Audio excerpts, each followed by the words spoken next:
इतना शानदार मौसम। मैं आई, मुझे लगा क्या पता एमसीसी में लाइट ना हो, क्या पता क्लास ना लगे। ऐसे अचानक से गायब होती तो मुझे तुम्हारा ख्याल आ गया। मैं कहा 2 घंटे बच्चों के वेस्ट हो जाएंगे।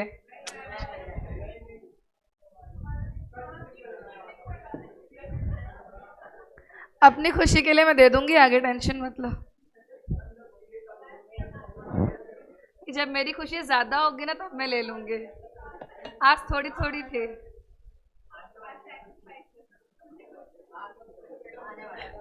आज मैंने अपनी खुशी सेक्रीफाइस कर दी।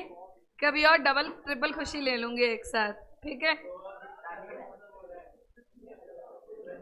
ये वाला ठीक है ना?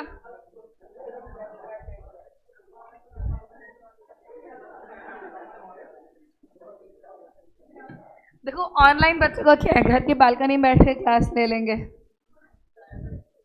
चाय पकौड़ों के साथ। टेस्ट तो इन लोगों को देना है। बारिश आए ना आए क्या फर्क पड़ता है।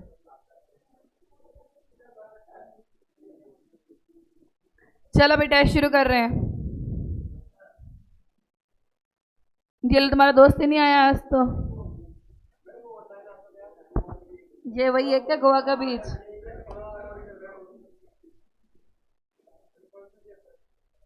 Audit chapter 2। चलो भाई फिर टेस्ट शुरू करते हैं। बैठ जा। हाँ, आज तो खड़ा हो। Explain how you will establish audit plan.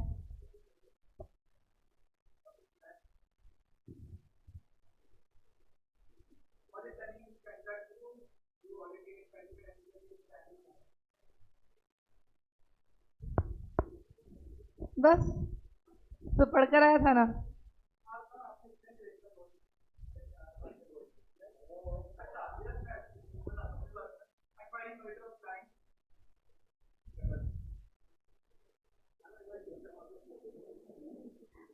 As an auditor how you will establish. अच्छा, ऑडिट स्ट्रेटेजी, मैंने गलत क्वेश्चन बोल दिया था। अब बता दे ऑडिट स्ट्रेटेजी। ले तुम खाओ पकौड़े। बता बताए खा रहे बच्चे पढ़ेंगे ना तुम्हारे पकौड़ों के मैसेजेस। पेट में दर्द होगा तुम्हारे फिर।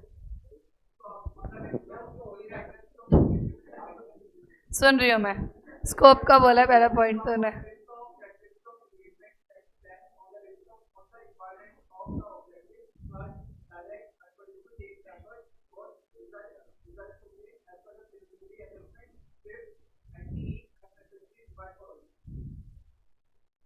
बैठो।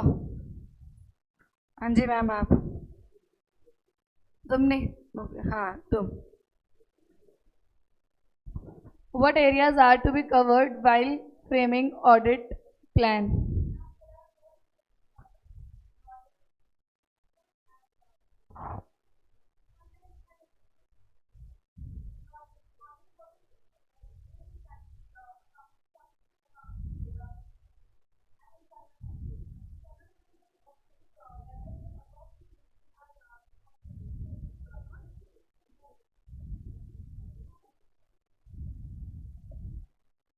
हाँ बस बस, कॉपी में नहीं।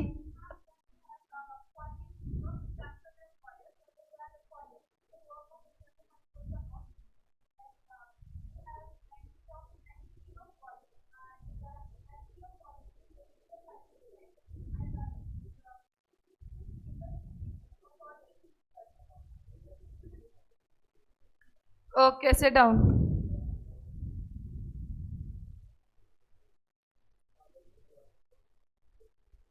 क्या पूछे तुमसे? हाँ।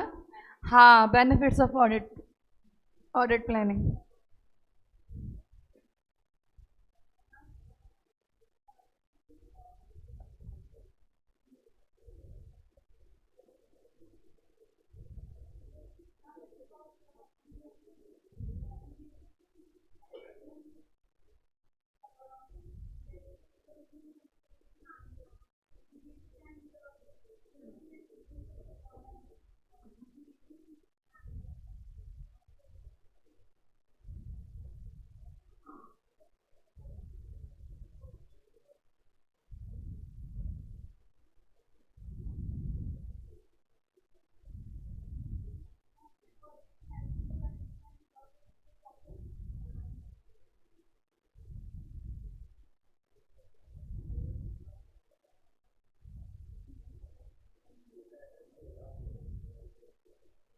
क्या बात है, ऑनलाइन क्लास।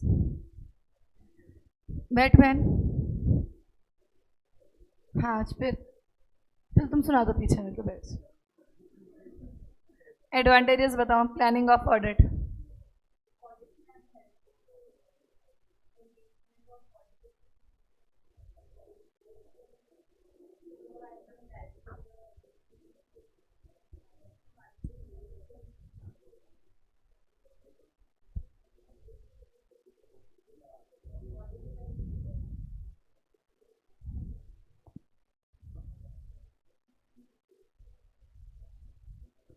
हाँ भाई तुम लास्ट में बताओ एडवांटेजेस।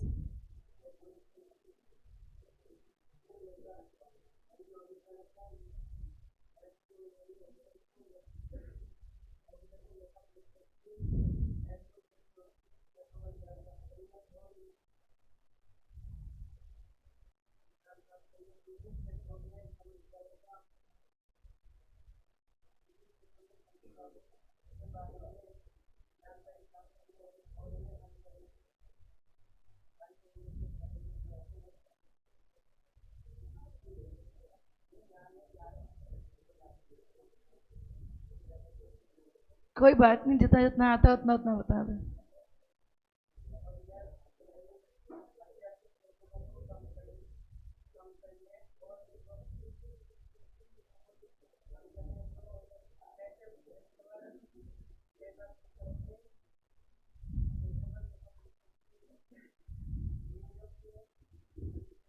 बैठ जा। सेकंड लास्ट बेंच बीच में। हाँ खड़े हो। सुना सेम क्वेश्चन जो उससे पूछा था।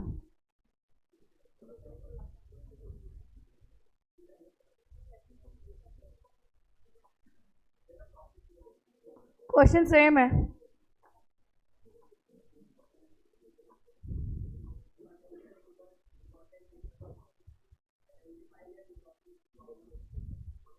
ये था ही नहीं क्वेश्चन, तुझे किसने कहा ये क्वेश्चन है?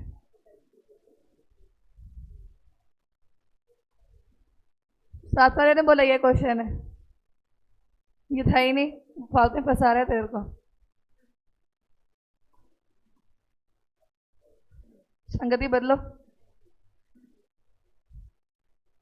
किसने कहा तुझे ये क्वेश्चन है? इस वाले ने, उस वाले ने? वो तो तेरे पे ध्यान ही नहीं दे रहा। इस वाले ने। चल तू भी खड़ा हो जा फिर। किसने कहा तेरे को क्वेश्चन यही है? कहीं से आवाज आई थी? कौन सा डायरेक्शन से आई थी तेरी बस आवाज?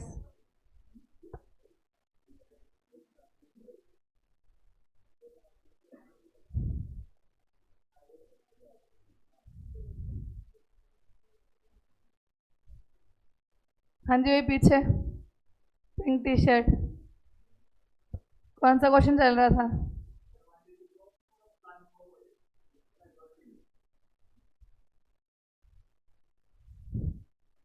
पक्का यही चल रहा था? क्वेश्चन यही चल रहा था, पर तू कॉन्फिडेंट नहीं था बिल्कुल भी। किसने बताया था तेरे को? मुझे नहीं पता, समाज सेवा कहीं से तो हो गई थी लेकिन, है ना?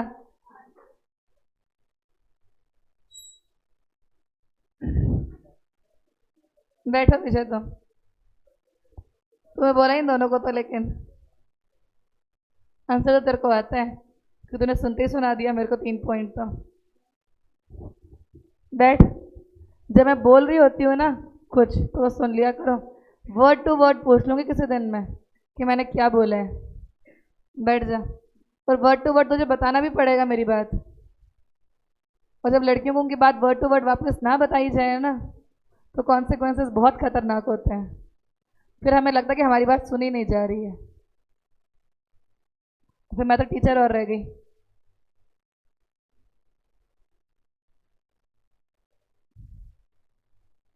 हाँ जी भाई मैम, आप खड़े हो? हाँ जी, थोड़ी सेवा में तो आपका भी हाथ था।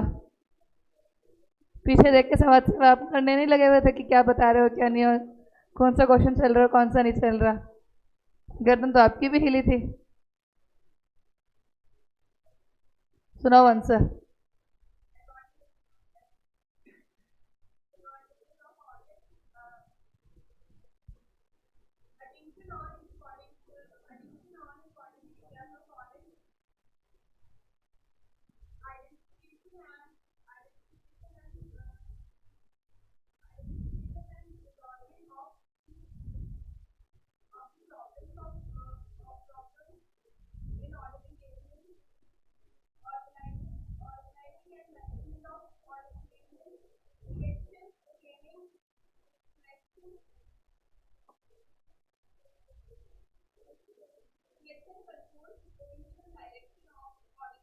बैठ जाओ। हाँ जी सर, आ गए आप। Explain establishment of overall audit strategy में आता कब होता है? सीधा बोल और देता, हम नहीं आता। कब तो पढ़कर आया कर। कब? 10 तारीख के बाद।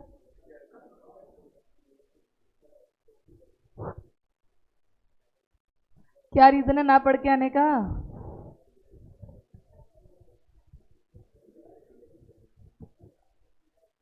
हाँ, कुछ भी नहीं है तो घर जाके पढ़ने का मन ही नहीं करता। मैं बैठे बैठे सिर्फ नोट्स बनाने में यकीन रखता हूँ।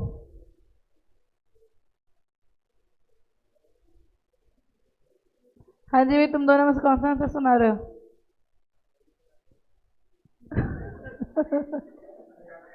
तुम दोनों में से कौन सुना रहे नहीं पूछा, कौन सा आंसर सुना रहे हो?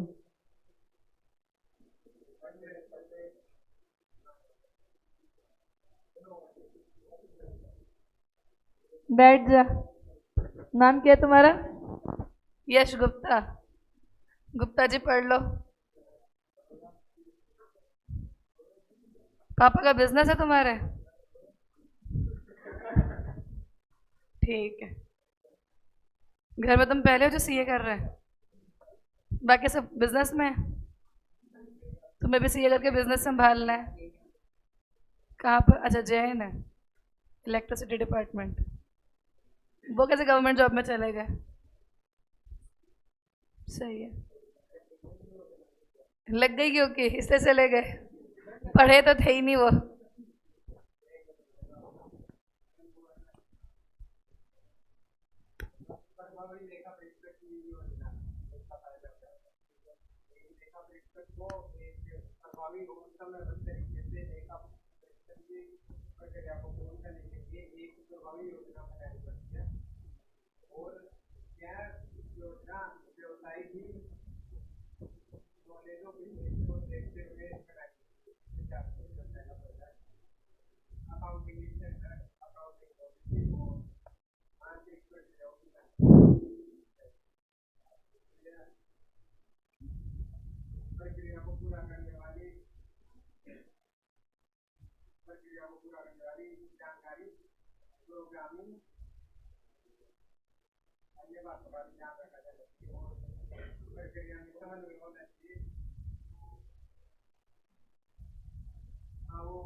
अकाउंटिंग स्टैंडर्ड नहीं था, अकाउंटिंग सिस्टम था।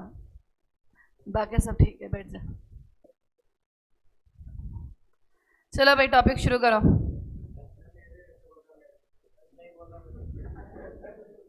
लगेगा उसका नंबर, कल लगेगा। उत्तम तो आए नहीं आज। जिसका नंबर लग रहा है ना, भला उन्हीं का हो रहा है कि कुछ पढ़ लेते हैं इस बहाने।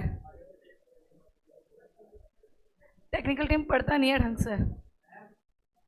10 तारीख के बाद सुनाएगा वो भी आंसर, है ना? हाँ जी बोलो।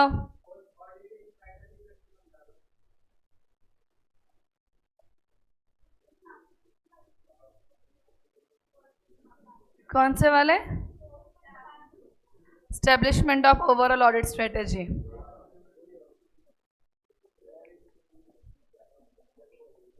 क्या समझ नहीं आया था उसमें?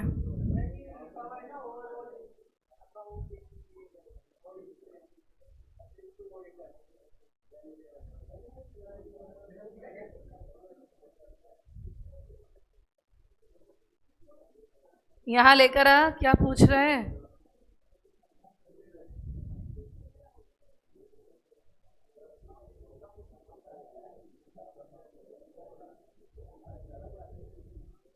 ये वाला पूछ रहे हो, एस्टेब्लिशमेंट वाला पूछ रहे हो?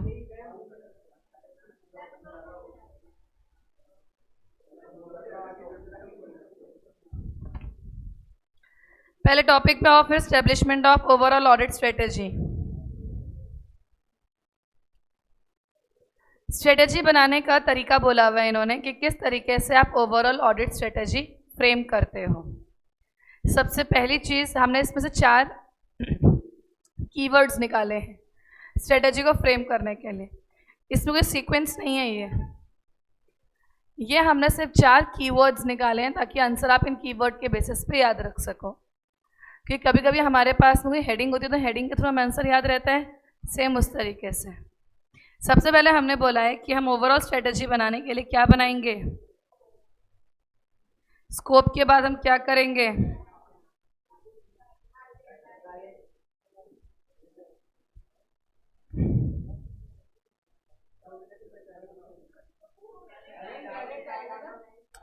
अभी मैंने क्या कहा?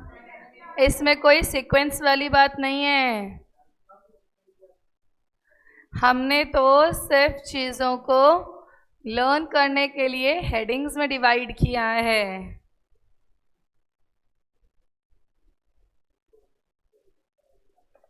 चार पॉइंट्स में डिवाइड किया था हमने। वैसे है कितने पॉइंट्स? 5। हम लोगों ने कहा था कि ओवरऑल ऑडिट स्ट्रेटेजी बनाने के लिए एक तो हमें स्कोप डिसाइड करना होता है, हमें प्लान करना पड़ेगा काम के लिए, रिजल्ट को कंसीडर करना पड़ेगा और रिसोर्सेज को मैनेज करना पड़ेगा।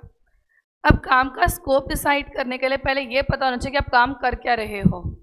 मतलब इसके लिए पहले आपको डिफाइन करना पड़ेगा आपके एंगेजमेंट को कि आप किस तरीके की ऑडिट करने जा रहे हो।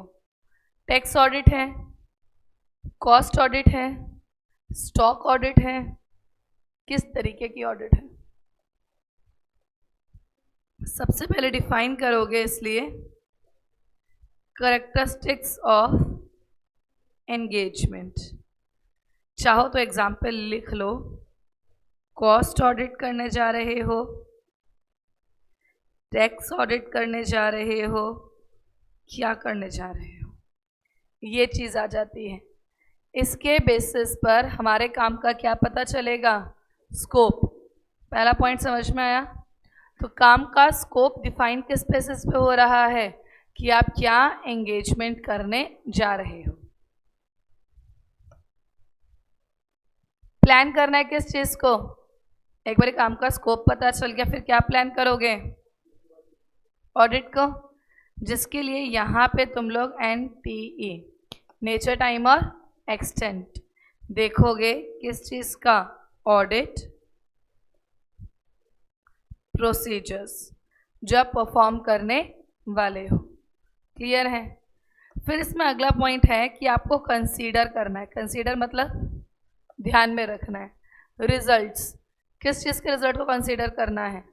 आप लोगों को कंसीडर करना है results of preliminary activities. Preliminary activities का मतलब क्या था? कोई भी स्ट्रेटजी वगैरह कुछ भी बनाने से पहले जो बेसिक काम करोगे, और बेसिक काम हमने पढ़ा था, क्या था बेसिक काम? क्या था? क्या पढ़ा था? ऑब्टेनिंग नॉलेज ऑफ द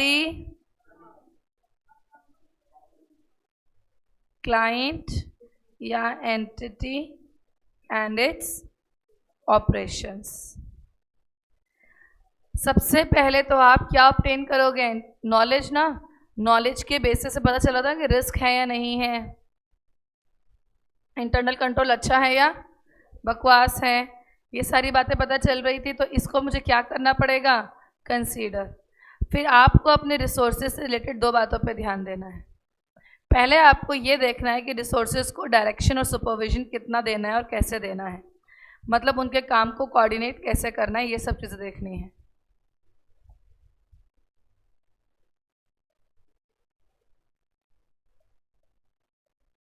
साथ में आपको इनका क्या देखना है, एनटीई। जब आपने रिसोर्सेज को काम एलोकेट किया तो आपको वहाँ पे ये देखना है ये जो रिसोर्सेज हैं किस टाइम पर जाएंगे, नेचर क्या होगा उनका, और किस एक्सटेंट के लिए काम करेंगे, मतलब किस हद तक काम करेंगे। जब establishment of overall audit strategy के there is no sequence, steps नहीं पूछे, इससे पूछे कैसे स्टैब्लिश करोगे, तो कैसे स्टैब्लिश करने में कोई स्टेप्स नहीं है। सबसे पहले हमने क्या बोला, स्कोप कैसे पता चलेगा, स्टेप। अगला पॉइंट हमने क्या बोला, प्लान कैसे पता चल रहा है, प्लान करना है ऑडिट को on the basis of NTE of audit procedures. फिर कंसीडर करना है किस चीज़ को, रिजल्ट। रिजल्ट किसके, प्रिलिमिनरी एक्शंस, जो कैसे ऑब्टेन करी हैं activities, obtaining in knowledge of entity and its. Last point कौन सा है, रिसोर्सेज। रिसोर्सेज का हमें क्या देखना था, डायरेक्शन सुपरविजन देखना उनके काम का, और कितना कहाँ और कैसे इम्प्लीमेंट करना है ये देखना है। क्लियर है? किसी को अभी भी स्टैब्लिशमेंट के टॉपिक में कोई डाउट है? There is no sequence in this topic. कई बच्चे सीक्वेंस समझने में लगे हुए होंगे।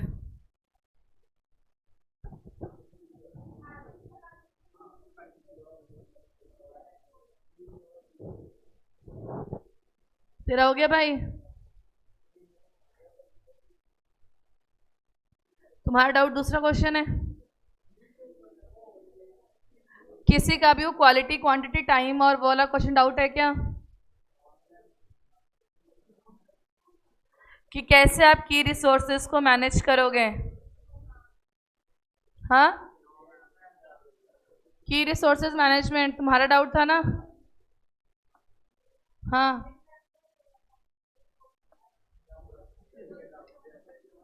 तेरा है की रिसोर्सेज मैनेजमेंट, क्या समझ में आता तुझे इस टॉपिक में?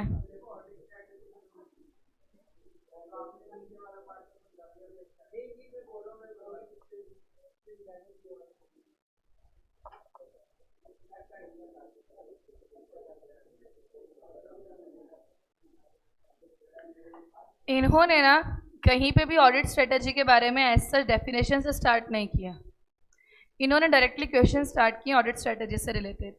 पहला क्वेश्चन इनका यही लिखा हुआ है कि ऑडिट स्ट्रेटेजी कैसे हेल्प कर रही है डायरेक्टर की। हेल्प मतलब असिस्ट कर रही है। यहाँ पे हमने ये भी बोल दिया कि ऑडिट स्ट्रेटेजी के फिर एडवांटेजेस क्या होते हैं या फिर बेनिफिट्स क्या होते हैं, किसके लिए, ऑडिटर के लिए। जब आपने ये वाला पॉइंट बोला इसके अंदर, तो हमने देखा कि ये जो हेल्प कर रहा है ऑडिटर्स की, ये हेल्प कर रहा है ऑडिटर्स की रिसोर्सेज को क्या करने में, मैनेज करने में। हमने 4 पॉइंट्स पढ़ के क्या समझा कि किस चीज़ में हेल्प कर रहा है ऑडिटर के रिसोर्सेज को मैनेज करने में। जब ये हेल्प कर रहा है रिसोर्सेज को मैनेज करने के लिए, तो रिसोर्सेज को मैनेज किस तरीके से कर रहा था। फिर हमने देखा रिसोर्सेज को जिस 4 तरीके से मैनेज किया जा रहा था, हमने उसे 4 हेडिंग में डिवाइड किया। पहली हेडिंग हमने क्या देखी, क्वालिटी।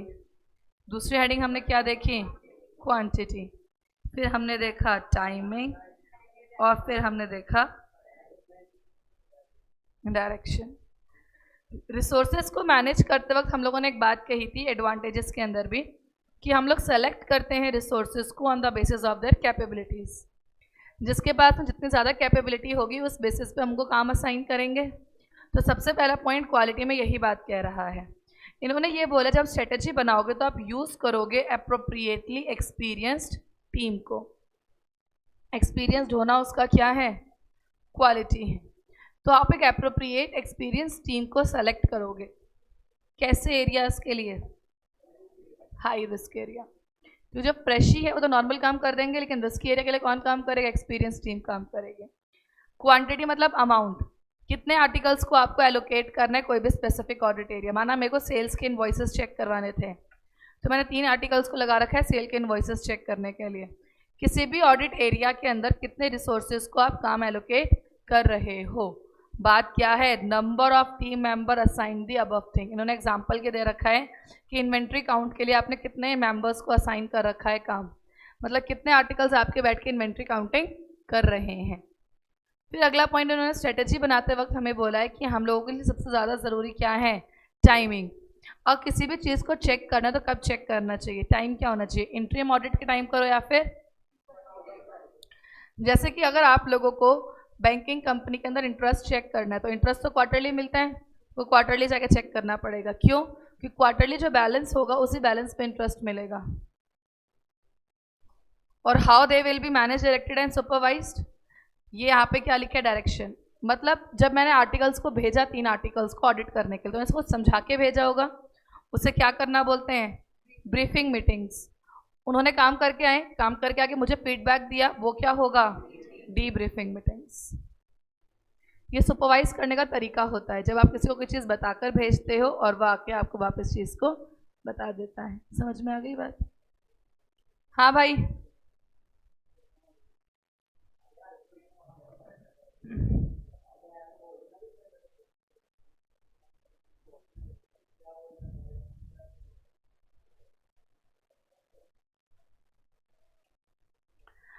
अब आ जाओ अगले टॉपिक पे। टॉपिक है हम लोगों का रिलेशनशिप बिटवीन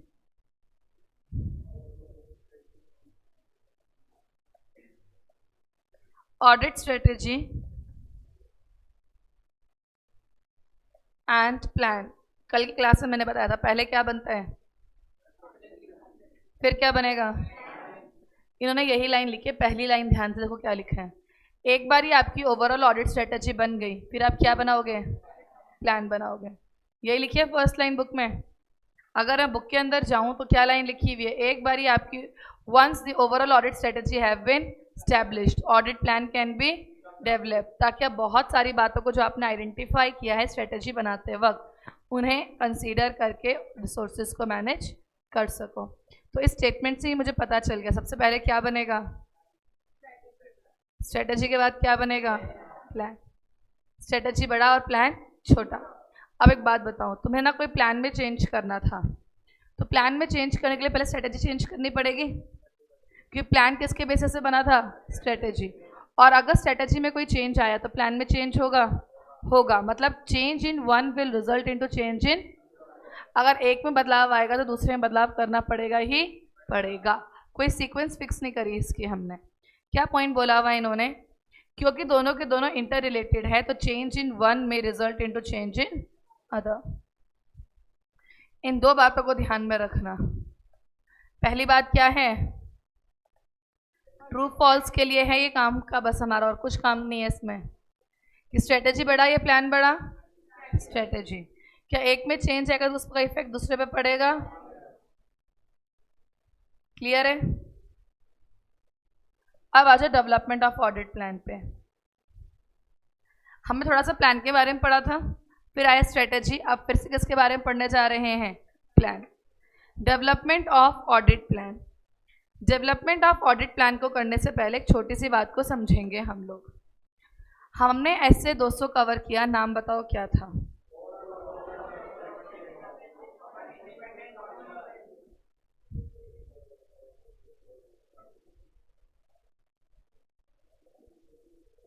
ऐसे 210 का नाम क्या था,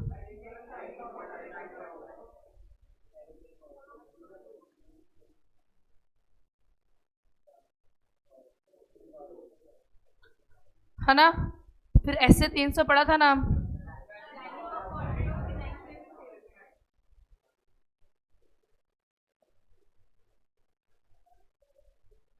ये तो वो स्टैंडर्ड है जो फुल फ्लेज गिवन थे हमें। अब मैं कुछ स्टैंडर्ड्स की बात करने जा रही हूँ। ये स्टैंडर्ड फुल फ्लेज गिवन नहीं है, इन स्टैंडर्ड के बारे में थोड़ा सा कुछ बताया हुआ है सर, इसलिए नंबर पता हो तो बहुत है, हल्का फुल्का नाम याद हो जाए तो बहुत है, इतना पता होना चाहिए हमने पढ़ी हुई चीज़ है। डिटेल क्वेश्चन दे रखे। अब देखो, प्लान बनाने गए थे, प्लान का कौन सा ऐसे था, 300। प्लान बनाने से पहले किसकी नॉलेज होना ज़रूरी थी, क्लाइंट के बिजनेस की। किसकी नॉलेज होना ज़रूरी थी, उसकी एंटिटी के, उसके ऑपरेशन की नॉलेज होना ज़रूरी थी। ये बात लिखी है ऐसे 315 में। कहाँ लिखी है ये बात, मतलब आप लोग ऐसे 315 के हिसाब से एंटिटी और उसके ऑपरेशन के बारे में पता लगाओगे। किसके हिसाब से पता लगाओगे? ऐसे 315 के हिसाब से। अब बात को आगे थोड़ा सा और सुनो। जब हम लोग एंटिटी की नॉलेज ले रहे थे तो मुझे रिस्क का पता चल रहा था, मतलब मैं यहाँ पे रिस्क को ढूंढ रही हूँ। क्या ढूंढ रही हूँ? इसलिए हम बोलते हैं कि ऐसे 315 में हम लोग रिस्क असेसमेंट प्रोसीजर लगाते हैं। क्या लगाते हैं ऐसे 315 में? क्योंकि हमने रिस्क को यहाँ पे ढूंढा है। किसको ढूंढा है? तो हमने रिस्क को असेस किया है, एनालाइज किया है। तो कौन सा प्रोसीजर लगे यहाँ पे? Risk assessment procedure. कौन सा प्रोसीजर लगे? Short form RAP, RAP। कौन सा लगा हमारा यहाँ पे प्रोसीजर? Risk assessment procedure. कौन से स्टैंडर्ड के हिसाब से लगा? ऐसे 315 का नाम सुनो क्या है। ऐसे 315 का नाम ये है कि इसके अंदर हम क्या कर रहे हैं? इसके अंदर हम आइडेंटिफाई कर रहे हैं एंड अंडरस्टैंड कर रहे हैं। किसको? रिस्क ऑफ मटेरियल मिसस्टेटमेंट को। क्या कर रहे हैं इसमें? हम आइडेंटिफाई कर रहे हैं, अंडरस्टैंड कर रहे हैं रिस्क को। रिस्क को आइडेंटिफाई और अंडरस्टैंड करने के लिए कौन सा प्रोसीजर लगा? Risk assessment procedure of material misstatement. खतरा किस बात का था? कि फाइनेंशियल स्टेटमेंट में गलतियां हो सकती हैं, चाहे फ्रॉड की वजह से चाहे एरर की वजह से, है ना। आगे है नाम इसका थ्रू। किसके थ्रू? अभी लिखना मत, मैं लिखने के लिए चार्ट बनवा दूंगी। थ्रू। किसके थ्रू कर रहे हैं इस चीज को हम? Understanding entity and it's. नाम समझे? अंडरस्टैंड करना है, आइडेंटिफाई करना है रिस्क ऑफ मटेरियल मिसस्टेटमेंट। कैसे करना है? एंटिटी और उसके ऑपरेशंस को समझ के। ऑपरेशन की जगह वर्ड एनवायरनमेंट भी होता है कई बार। क्लियर है बात? तो 315 में आपने चीज़ों की जानकारी इकट्ठी करी, जानकारी के बेसिस पर आगे काम कर रहे थे ना। NTE नॉलेज है, कितना खतरा है, खतरा कम या खतरा ज़्यादा, उसके बेसिस पर हमने क्या बनाया था आगे काम का? NTE। कि आगे जाके हम लोग काम ज़्यादा करेंगे या कम।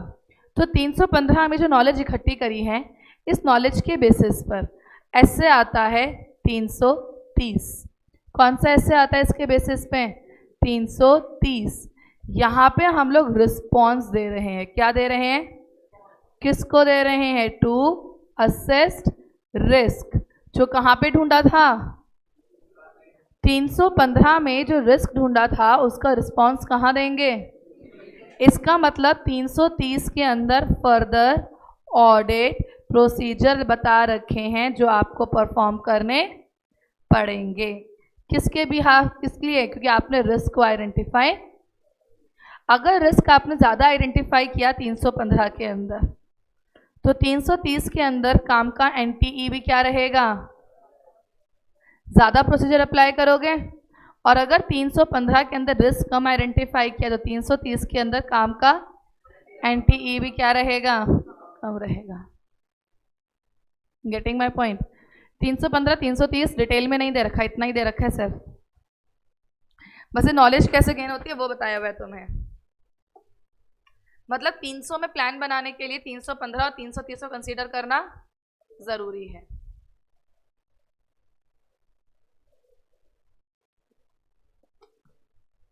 कितने बच्चों की बात समझ में आ गई? नहीं आई? जब मैंने पूछा कितने बच्चों की बात समझ में आ गई तो हाथ खड़ा करके बताना है कि समझ में आई या नहीं आई। किसने किया था? पूरा करना है ऐसे। अच्छा, किस किस को अभी भी कंफ्यूजन है जो बात मैंने बोली उसके अंदर? क्या कंफ्यूजन है तुम्हें? वो तो मैं करवाऊंगी। मैं कॉन्सेप्ट की बात कर रही हूँ। बात को फिर से ध्यान से सुनो।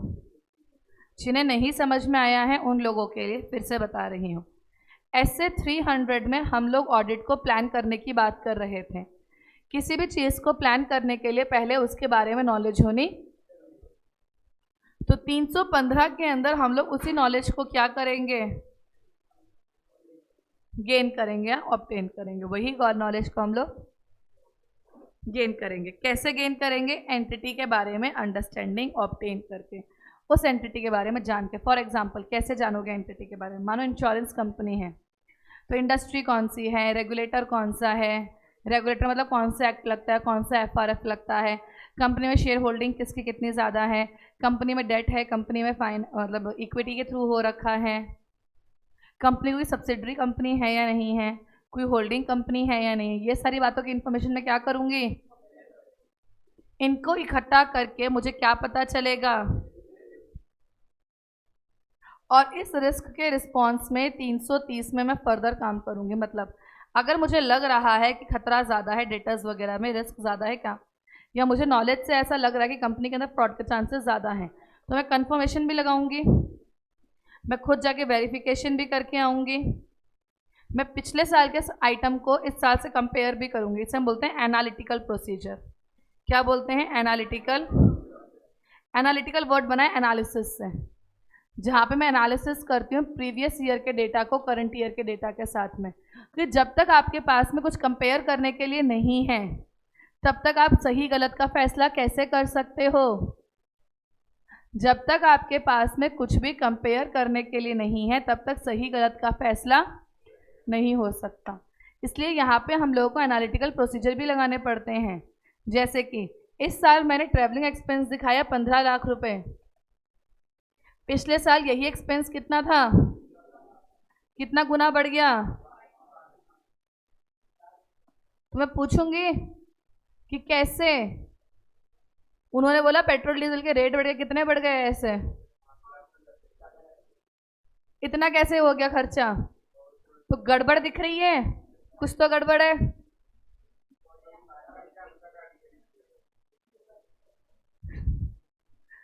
तो अब काम ज्यादा करोगे कम करोगे? ज्यादा। ये अंडरस्टैंडिंग कहाँ ऑब्टेन करी? 315 में। फिर ज्यादा काम करने के लिए कहाँ पे काम करोगे? 300, क्योंकि further audit procedure, FAP, fap कई लोग बोल देते हैं, पर अपना पूरा नाम ही बोलेंगे। ये FAP में थोड़ा कंफ्यूजन हो जाता है, क्योंकि फर्दर ऑडिट प्रोसीजर तो यहीं लगाओगे। जैसे वेरिफिकेशन करना, लैंड है या नहीं है, प्रीवियस के साथ इस साल के डेटा को चेक करना। प्रीवियस ईयर तुम्हारा ग्रॉस प्रॉफिट था 8%, इस साल 2% कैसे? कहीं टैक्स की चोरी करने का इरादा तो नहीं? इतना नुकसान कैसे हो रहा है? उन्होंने बोला भाई कोविड आ गया था। मान गए, तो बिजनेस नहीं चला तुम्हारा। पर कोविड वगैरह कुछ भी नहीं, तो 8% से 2% पे कैसे आ गए? ऐसा तो नहीं कि तुम कच्चे में सामान बेच रहे हो। कच्चे में सामान बेचना समझते हो? बिल नहीं कट रहे हैं और सामान बिकता जा रहा है, ना सेल का बिल आ रहा है ना परचेज का बिल आ रहा है। ये लोग पता है लास्ट में बिल बेच देते हैं।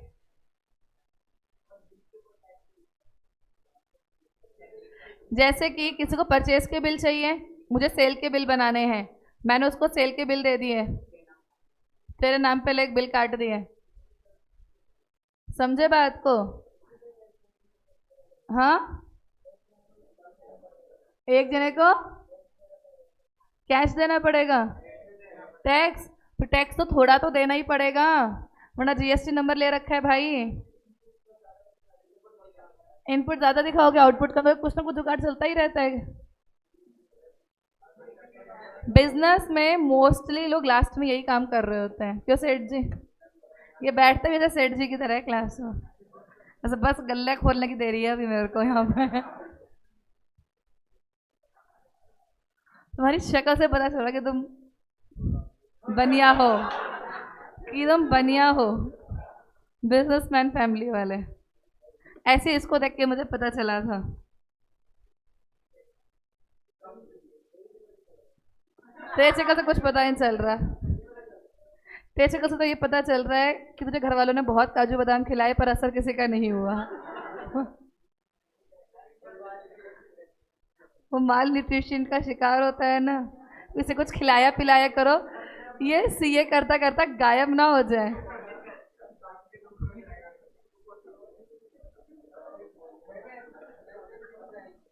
हाँ, एमसीसी में एक लड़का।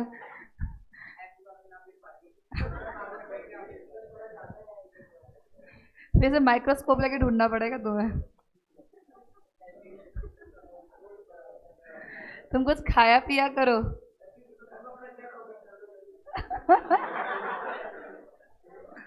अब पता चला तुझे देखकर क्या लगता है। तुम्हारे जैसा ना सेम। तुम्हारा नाम क्या है? हेमंत। तुम्हारे जैसा सेम एक लड़का मेरी क्लास में पढ़ता था, मेरी क्लास में, जब मैं 11th-12th में थी। उसको भी सब यही बोलते थे। नहीं, वो तो आईएएस की प्रिपरेशन कर रहा था। हाँ, एक्चुअली उसका प्री मेंस हो जाता है, इंटरव्यू में रह जाता है वो।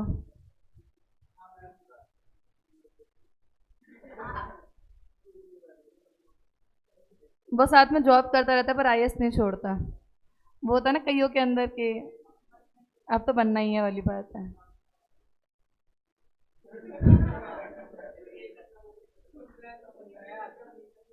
टेस्ट तो होगा भाई, चाहे कुछ भी हो जाए, बारिश आए, आंधी आए, तूफान है।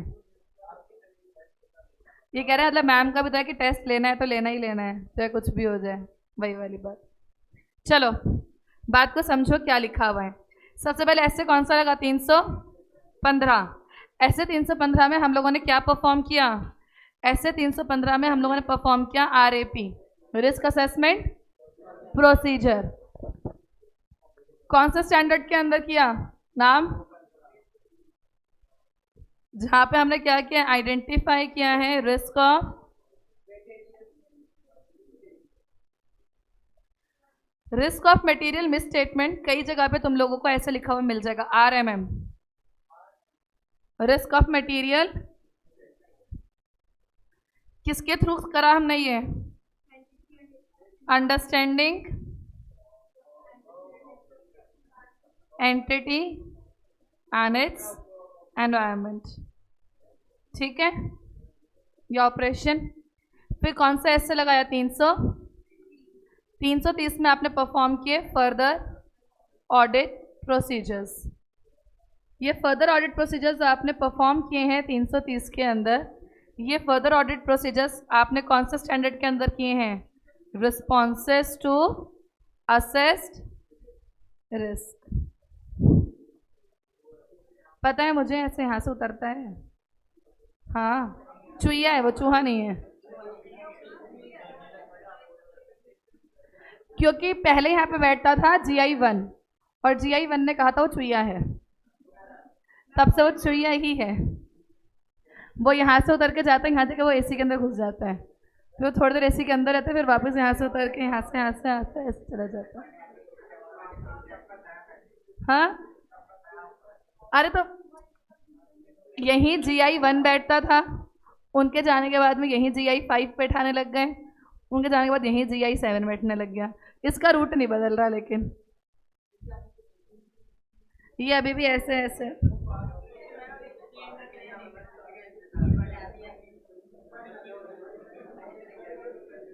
चलो बात समझ में आई। अगर तुमसे कोई पूछ ले MCQ के अंदर कि ऐसे 300 के अंदर प्लानिंग करते वक्त कौन से दो स्टैंडर्ड को कंसीडर किया जाता है? 315 और 330। हालांकि आज तक इतना डिटेल में नहीं पूछा गया कभी। ये नाम है, ये तो प्रोसेस है, ये प्रोसीजर के नाम है। ये जो सर्कल में डाले हैं ना, ये उसके नाम है। Audit procedure, risk assessment procedure.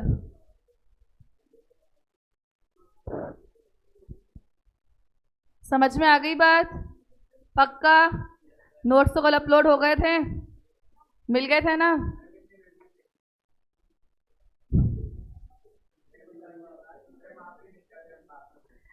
अरे यार ऐसा कुछ नहीं है।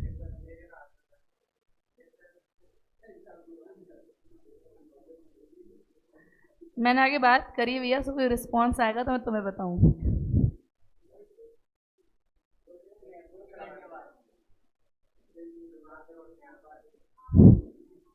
मेरे से ऊपर कई लोग बैठे हैं, वहां पे भी जोड़ो।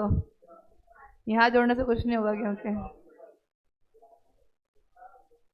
रिटर्न जो बच्चे लिख रहे थे उनका हो गया।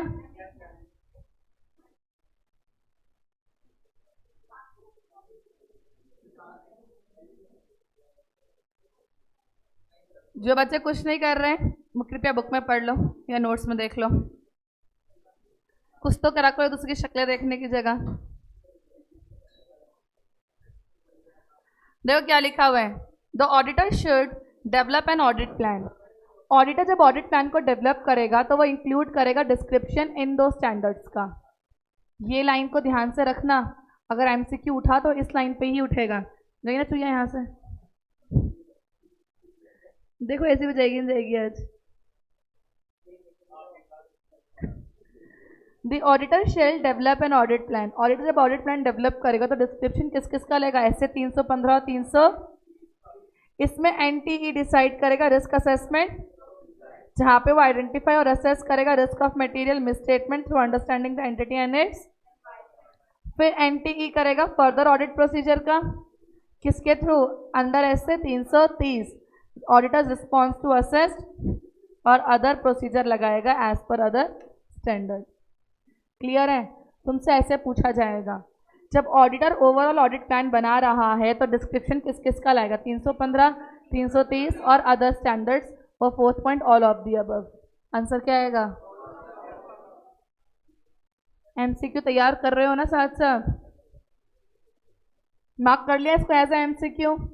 जिन बच्चों ने नोट्स की फोटोकॉपी निकलवा ली वहाँ साइड में एमसीक्यू लिख लिया। मतलब ये बताऊँ मैं नर्सरी में हो क्या?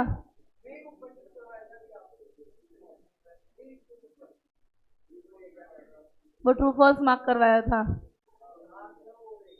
और मेरी गलती नहीं है। सो कर जागोगे क्या? जांच से बता दूंगी जाते हुए। अब इतनी बात क्लियर है? अब आ जाओ knowledge of entity business. Entity के क्लाइंट के बिजनेस की नॉलेज को कैसे गेन करते हैं। हमने अभी अभी एक बात को समझी थी 315 में कि आपको अंडरस्टैंडिंग लेनी है एंटिटी और उसके एनवायरनमेंट की, और इस अंडरस्टैंडिंग के बेसिस पर ही आपको पता चलेगा खतरा है या खतरा नहीं है। क्वेश्चन कैसे आएगा? क्वेश्चन ऐसे पूछेंगे, इन द लाइट ऑफ ऐसे 315, मतलब ऐसे 315 के हिसाब से बताओ कि एज अ ऑडिटर कैसे आप ऑब्टेन करोगे नॉलेज ऑफ क्लाइंट। कि सबसे बेसिक हमने क्या पढ़ा था प्लानिंग करने के लिए, वो क्लाइंट के बिजनेस की नॉलेज होनी। यहाँ पे लिखिए 5 बातें। कितनी बातें लिखी हैं? अब हर एक बात को ध्यान से सुनते जाओ। सबसे पहली बात क्या बोल रहा है, मान के चलो आपको एंटिटी की ऑडिट करने जाना है। मान के हम कहते हैं इलेक्ट्रिसिटी कंपनी की ऑडिट करने जाना है। पहले इंडस्ट्री जानोगे, फिर रेगुलेटर जानोगे। रेगुलेटर मतलब कौन सा एक्ट लग रहा है, कौन सा एक्ट, गैस का रेगुलेटर नहीं, कौन सा एक्ट लग रहा है।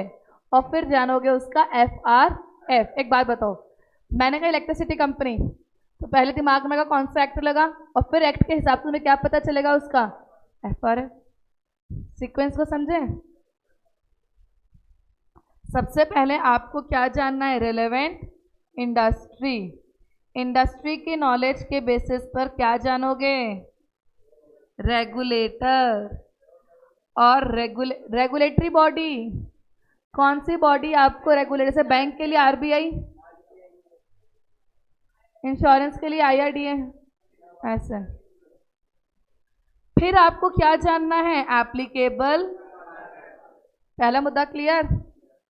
सबसे पहली बात हमने क्या बोली इसके अंदर कि आपको क्या जानना है, इंडस्ट्री, रेगुलेटर, और फिर जानना है रेलेवेंट, एप्लीकेबल, FRF। किसी भी बिजनेस के नॉलेज को गेन करने के लिए सबसे पहले आपको यही जानना है कि ये तो आपको बिजनेस के अंदर जाने का रास्ता है ना। जब तक यही नहीं पता तब तक बिजनेस के बारे में आगे डिटेल कैसे लेकर आओगे। अब देखो इलेक्ट्रिसिटी कंपनी की बात चल रही थी, अब तुम्हें ये जानना है इलेक्ट्रिसिटी कंपनी में रेलेवेंट FRF। हमने बोला इलेक्ट्रिसिटी कंपनी में तो डबल अकाउंटिंग सिस्टम लगता है। मैम डबल अकाउंटिंग सिस्टम तो सब पे लगता है। वो डबल एंट्री सिस्टम था जो बचपन में पढ़ा था, 11th 12th। अब तुम प्रोफेशनल पढ़ाई कर रहे हो, वो तो बचपन ही था, है ना। अभी 10 तारीख को एक कदम और आगे निकल जाओगे। सीए 3 कदम में ही तो है, एक कदम फाउंडेशन का, एक कदम इंटर का, एक कदम फाइनल का, हो गई सीए। देख, कभी भी आए, अगर 9 को आएगा तो तुम आधे दिन पढ़ोगे, फिर नहीं पढ़ोगे, फिर 10 को फोटो सेशन की छुट्टी, 11 को राखी की छुट्टी, फोटो क्लिक होती है। रिजल्ट के अगले दिन जो बच्चे अच्छे नंबर लाते हैं ना, उनके फोटो नहीं लगी बाहर, तो पूरे दिन वही कार्यक्रम चलता है, वो ढोल वाला आता है, बच्चे नाचते हैं बाहर, यही सब होगा।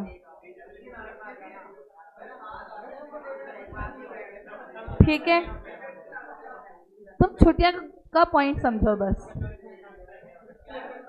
मुझे नहीं पता, मैं कभी आई नहीं, क्योंकि अगर 10 को रिजल्ट आएगा तो 11 को फोटो सेशन तो नहीं हो सकता, सब राखी बना रहे हो, तो 12 को होगा ये काम, तो 12 की छुट्टी होगी। तो छुट्टियों का एंगल समझो बस। 13 को सैटरडे, 14 को संडे, 15 को 15 अगस्त मंडे है। हाँ,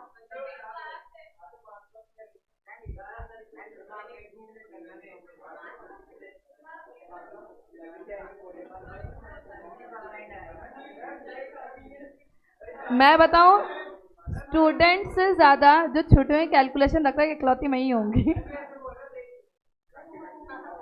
पढ़ाई पे ध्यान दे लो, और तुम खाने पर भी। चाय नहीं पीनी चाहिए, चाय पीने से खून जलता है, और तुझे खून की बहुत जरूरत। मैं तेरे भविष्य को देखते हुए ब्रेक नहीं दे सकती। तू तो दिन में 3 बार ऊपर स्टेयर्स चढ़ा कर साथ में। चलो, पढ़ाई पे ध्यान दो, पढ़ाई पे ध्यान दो। पहला पॉइंट क्या बोला हमने, इंडस्ट्री पे ध्यान दोगे, इंडस्ट्री से रेगुलेटर, रेगुलेटर से एफआरएफ। हमने बोला double accounting system, double accounting system जो हमने इलेक्ट्रिसिटी कंपनी के लिए बोला, मैंने एक दिन बताया था, इलेक्ट्रिसिटी कंपनी में बैलेंस शीट अलग तरीके से बनती थी, कैपिटल अकाउंट अलग बनता है, बैलेंस शीट कैपिटल अकाउंट पे बनाते हैं, तुम्हारा इक्विटी वगैरह लिखते हैं, और बैलेंस शीट में करंट एसेट्स और करंट लायबिलिटीज लिखते हैं, है ना। तो यहाँ से तुम्हें पता चला कि तुम्हें ट्रांजैक्शंस हो गई, ये अलग तरीके से देखने को मिलेंगे, अकाउंट बैलेंस और डिस्क्लोजर तुम्हें कुछ अलग देखने को मिलेगा। तो जब तुम लोगों को टीएडी को समझना है, किसको समझना है, T stands for transaction, A stands for account balances, D stand for disclosure. Transaction, account balances और तीनों कहाँ पर हैं, फाइनेंशियल स्टेटमेंट में। तो जब आपको ट्रांजैक्शन मतलब लेन देन, अकाउंट बैलेंस मतलब लास्ट में जो खाते का, और डिस्क्लोजर खुलासा। अरे तुम्हारे वो डिस्क्लोजर नहीं देते कि लास्ट में AS1 के हिसाब से, निष्कर्ष, वो कंक्लूजन हो जाता है ना।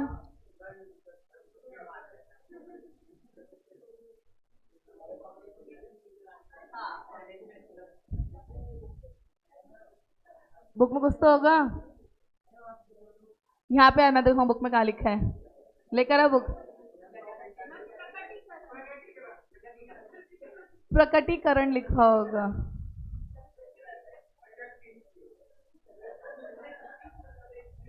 पेन दो, ये तो मिल गया।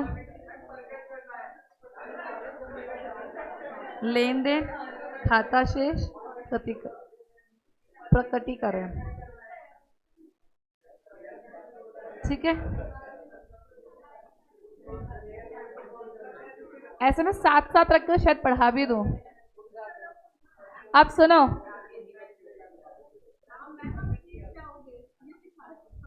अब सुनो आगे बात को।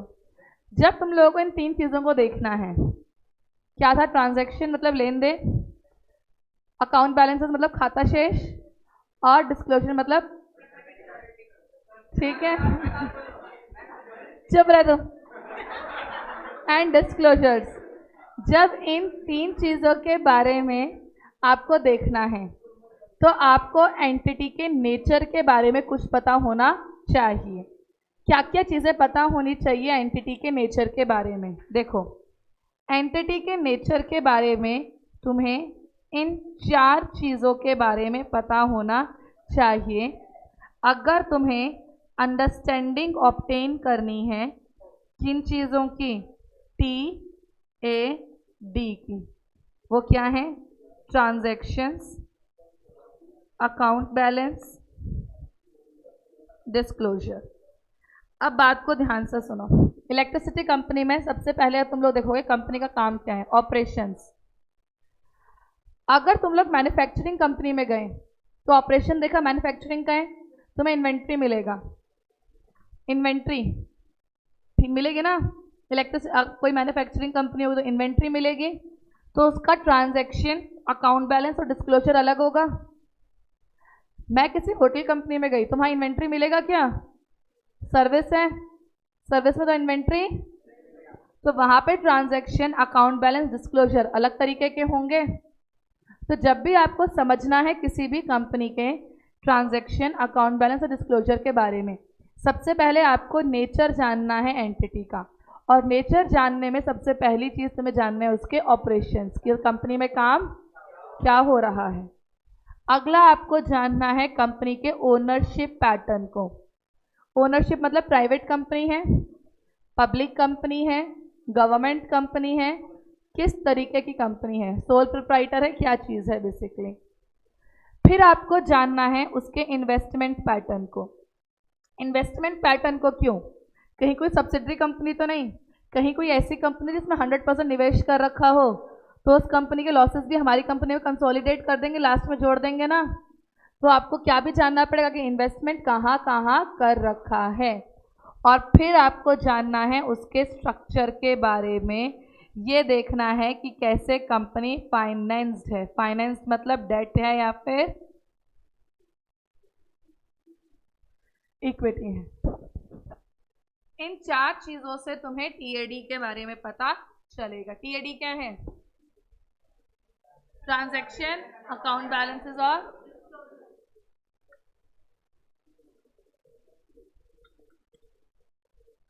पहला पॉइंट क्या जान रहे थे हम? रेलेवेंट इंडस्ट्री, रेगुलेटर और FRF। फिर हमने नेचर ऑफ एंटिटी जाना। नेचर में कितनी चीज़ों को जाना?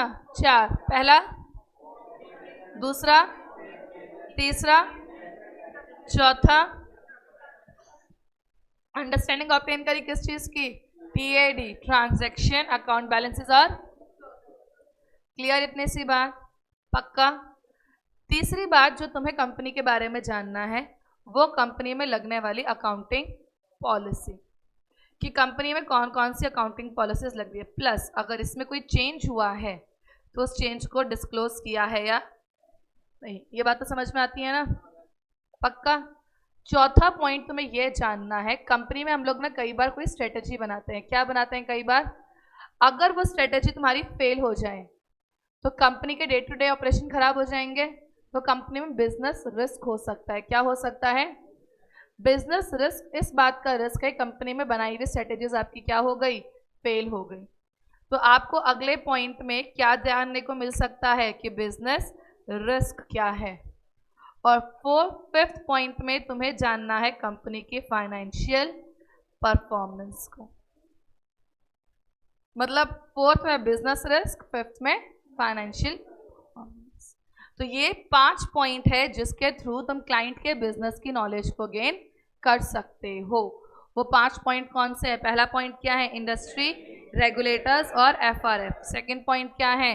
नेचर। नेचर में ऑपरेशन, ओनरशिप, इन्वेस्टमेंट, स्ट्रक्चर। फिर अंडरस्टैंडिंग ऑब्टेन करनी है किसकी?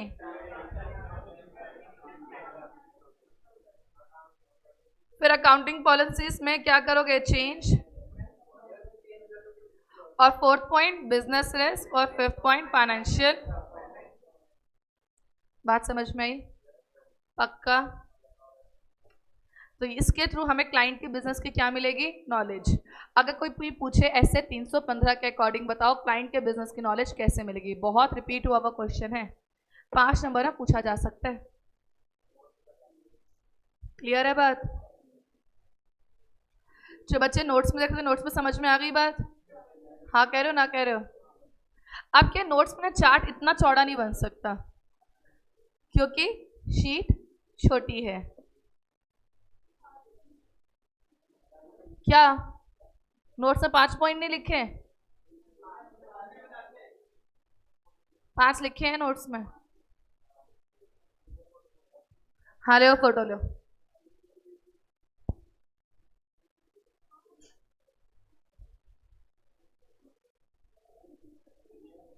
ले ली? क्या हुआ टेक्निकल टीम? कुछ नहीं हुआ।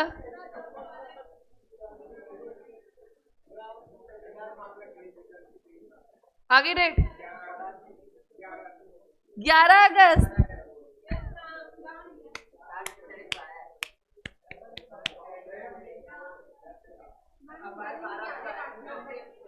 राखियों पे मजा तो राखी पर चली जा बस। हाँ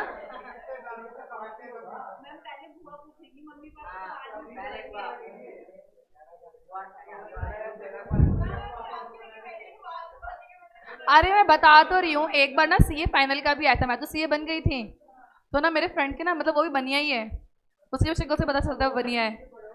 तो फिर ना उसके ना मतलब रिजल्ट आया ना, तो मैंने जिसे पूछा क्या हुआ, पागल लग रहा हूँ मैं तेरे को, सारे रिश्तेदार घर पे, मैं लैपटॉप लेके बैठूंगा क्या? मैंने वाईफाई बंद कर दिया पीछे से, नेट नहीं चल रहा, नेट नहीं चल रहा। मैं क्यों कोई हॉटस्पॉट भी नहीं दे रहा क्या तेरे को?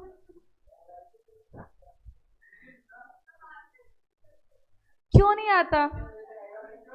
मेरा पता है एक बारी ना दिवाली के नेक्स्ट डे एग्जाम था।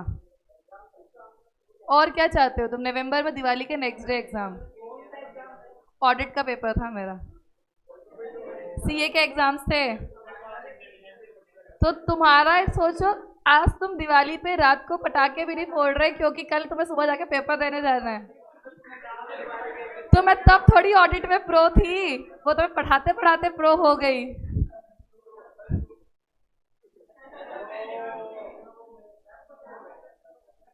अरे आईसीआई के मेंबर्स ने ट्वीट कर दिया ना, फिर तो आ गया 11 अगस्त को। ये इनसाइडर ट्रेडिंग हो गई।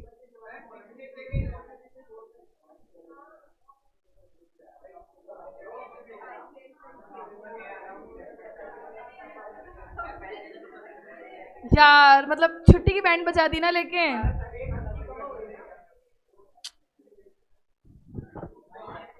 दुख हुआ मुझे।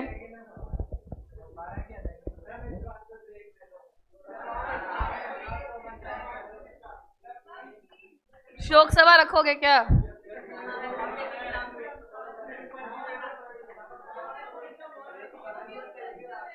चलो टॉपिक बुक से पढ़ा देती, 5 मिनट का ब्रेक ले लो, फिर सिर्फ रिजल्ट की वजह से दे रही हूँ वरना नहीं देती। और अगर नहीं आया तो 11 को 5 मिनट में एक दिन एक्स्ट्रा पढ़ाऊंगी फिर।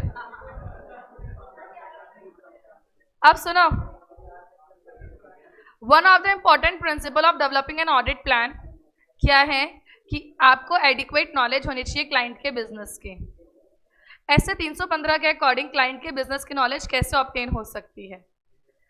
रिलेवेंट इंडस्ट्री, रेगुलेटर और एक्सटर्नल फैक्टर जैसे कि एप्लीकेबल एफआरएफ। नेचर पता होना चाहिए एंटिटी के ऑपरेशंस का, ओनरशिप का, इन्वेस्टमेंट का, कैसे स्ट्रक्चर्ड है, जिसके थ्रू आपको अंडरस्टैंडिंग मिलेगी TAD की। अगला पॉइंट कौन सा लिख के दे रखा है इसमें? Selection and application accounting policy, उसमें कोई चेंजेस आया तो उसके रीजंस। मैंने 4 बार तो इंग्लिश में वहां पढ़ा दी ना, इसमें फटाफट बोल गई थी, अब धीरे धीरे बोलूंगे। अगला पॉइंट, बिजनेस रिस्क के बारे में जानना है आपको कि कौन कौन सी स्ट्रेटेजी थी और कौन कौन सा बिजनेस रिस्क की अगर वजह से फाइनेंशियल स्टेटमेंट में मटेरियल मिसस्टेटमेंट मिल सकते हैं। और लास्ट पॉइंट आपको जानना है एंटिटी की फाइनेंशियल परफॉर्मेंस। दो मतलब 21 हुए हैं, 26 पे डॉट मैं क्लास स्टार्ट कर दूंगी।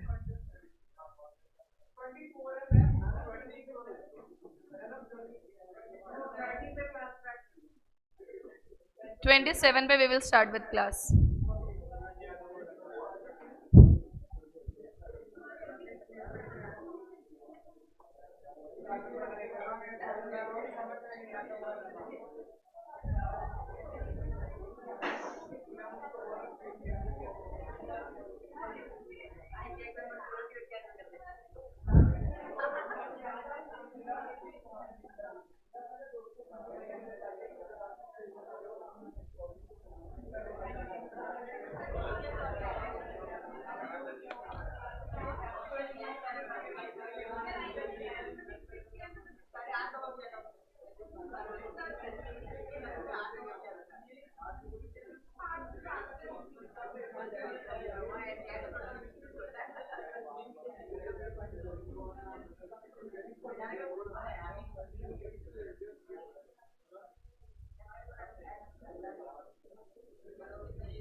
आइए आपका मौका दीजिए।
पता है मेरे को।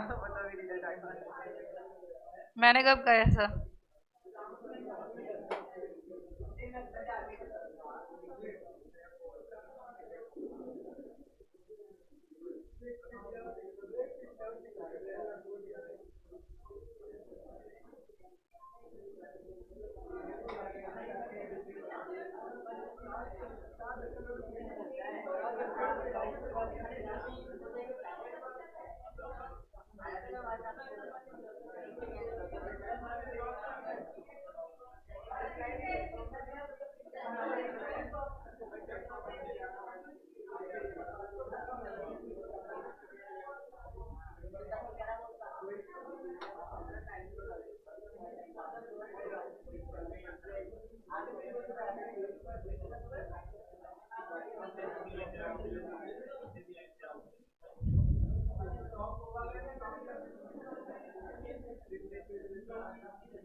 आ गई ऑफिशियल अनाउंसमेंट।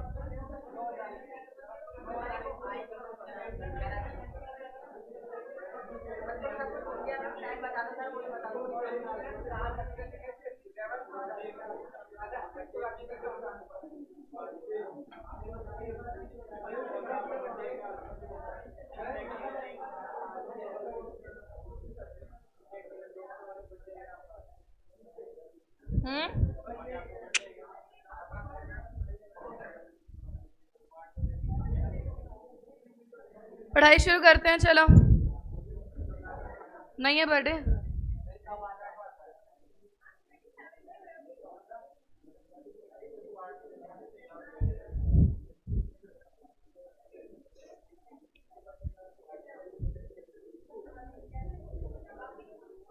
चलो पढ़ाई पे ध्यान दो।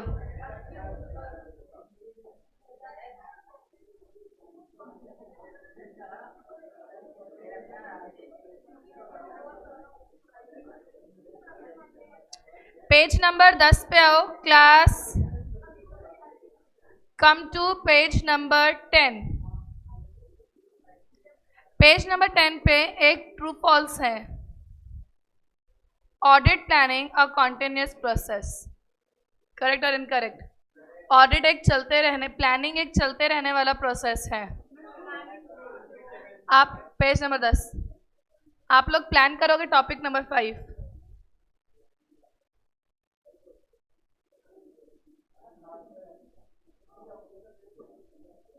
आप लोग प्लान करोगे, कुछ चेंजेस आएंगे, आप लोग फिर प्लान करोगे, मतलब प्लानिंग हमेशा चलते रहने वाला प्रोसेस है। ये लाइन उठ के आएगी करेक्ट इनकरेक्ट में।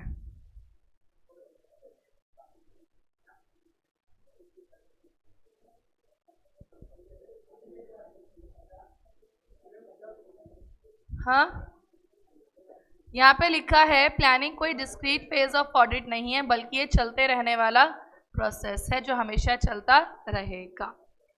अब देखो यहां से एक क्वेश्चन बन के आता है।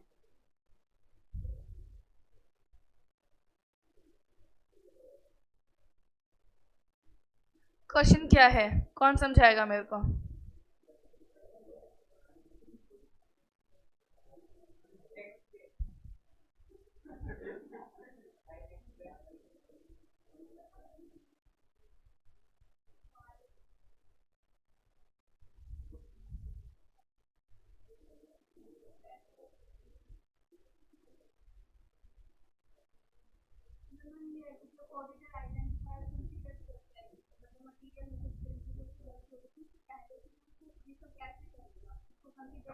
Very good. नाम क्या है तुम्हारा?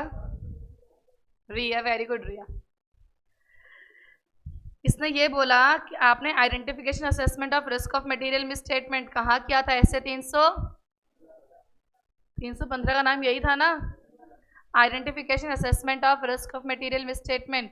मतलब 315 में रिस्क ढूंढने से पहले भी तुम्हें कौन कौन सी बातों को कंसीडर करना है। प्रायर का मतलब क्या होता है? पहले। प्लानिंग इंक्लूड करता है कि नीड है कंसीडर करने की कुछ मैटर्स की आइडेंटिफाई करने से पहले रिस्क ऑफ मटेरियल मिसस्टेटमेंट। मतलब कुछ चीज़ें आपको पहले से पता होनी चाहिए, तभी आप रिस्क ऑफ मटेरियल मिसस्टेटमेंट का पता लगा सकते हो। वो कुछ चीज़ें कौन सी है? पहला पॉइंट मटेरियलिटी। मटेरियलिटी का मतलब क्या होता था? इम्पॉर्टेंट। तुम रिस्क ढूंढ रहे हो, पर रिस्क ढूंढने से पहले तुम्हें ये पता होना चाहिए कि इस कंपनी के लिए कौन सी चीज़ कितनी ज़्यादा इम्पॉर्टेंट है।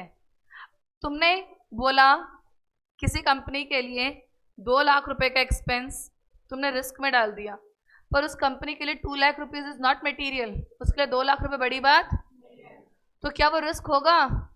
तो इसलिए तुम्हें रिस्क का पता लगाने से पहले क्या पता होना जरूरी है कि वो चीज मटेरियल नेचर की है भी या मटेरियल नेचर की नहीं है। तो पहली चीज जिसका तुम्हें पता होना जरूरी है वो क्या है? मटेरियलिटी। दूसरी चीज है एक्सपर्ट। कौन है? ऑडिटर के अलावा भी तो होते हैं लॉयर, इंटरनल ऑडिटर। किसी एंटिटी की इंटरनल ऑडिट पहले से हुई है या अगर हो रखी है तो मैं उससे रिपोर्ट मांग के थोड़ा बहुत रिस्क का पता लगा सकती हूँ। तो तुम्हें पहले से पता होना जरूरी है। यहाँ एक्सपर्ट के पास एग्जांपल लिख लेना, इंटरनल ऑडिटर। अगर किसी एंटिटी की इंटरनल ऑडिट पहले से हो रखी है तो वो मेरी थोड़ी बहुत हेल्प कर देगा रिस्क के बारे में जानने की, क्योंकि उसने पहले सारे अकाउंट्स चेक। तो ये पता होना भी मुझे बहुत ज़्यादा ज़रूरी है। फिर एक बात देखो क्या है, आपको जनरल अंडरस्टैंडिंग होनी चाहिए लीगल और रेगुलेटरी फ्रेमवर्क। एफआरएफ की बात कर रहे हैं, थोड़ी बहुत नॉलेज आपको एफआरएफ की होनी, क्योंकि जब तक आपको यही नहीं पता एफआरएफ में क्या लिखा है आप गलत चीज़ कैसे बताओगे?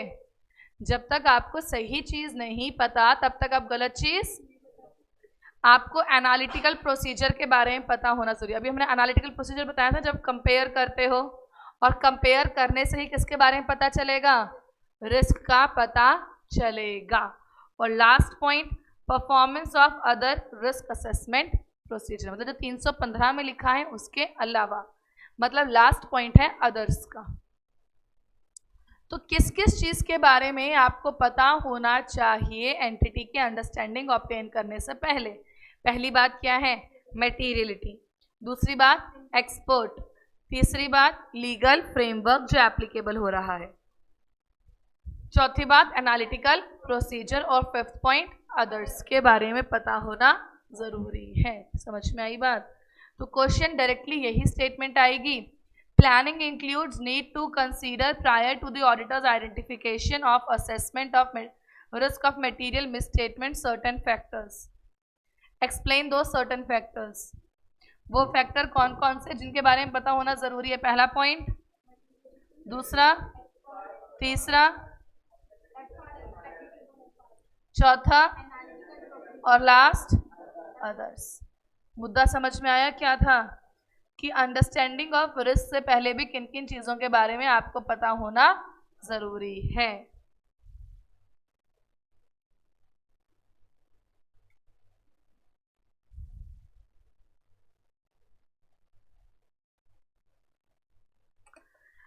एक एमसीक्यू का पॉइंट फिर से आया, कुछ एडिशनल बातें in initial audit engagement.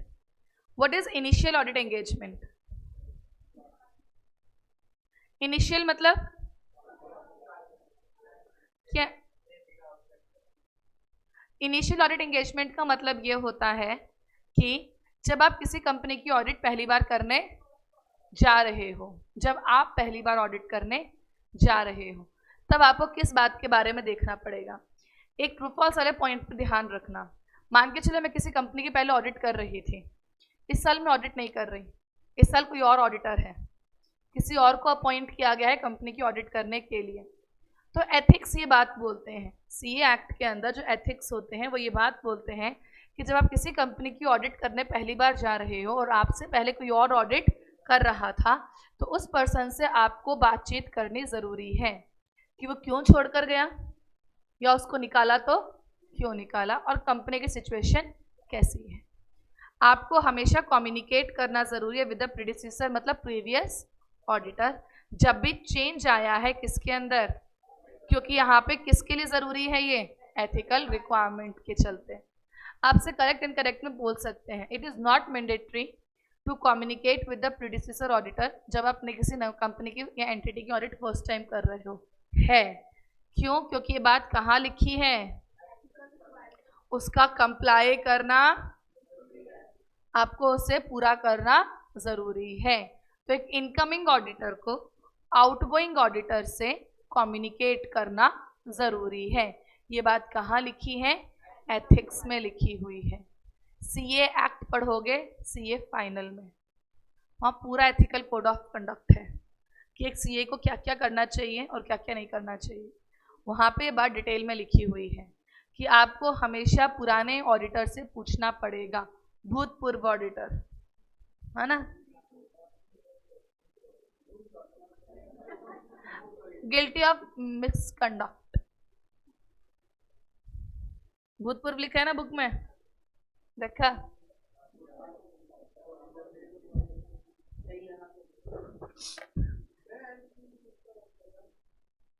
MCQ तो बताइए, तो ट्रू फॉल्स पे डिस्कशन किया है हमने।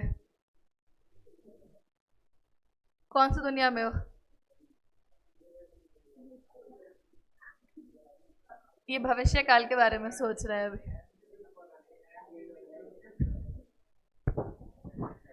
अभी देख, जो होना है वो तो होगा, अब रिजल्ट बन चुका है, सिर्फ डिक्लेयर होना बाकी है, जो कर्म किया था उसका फल मिलना बाकी है। तो सोचना क्या, जो तुमने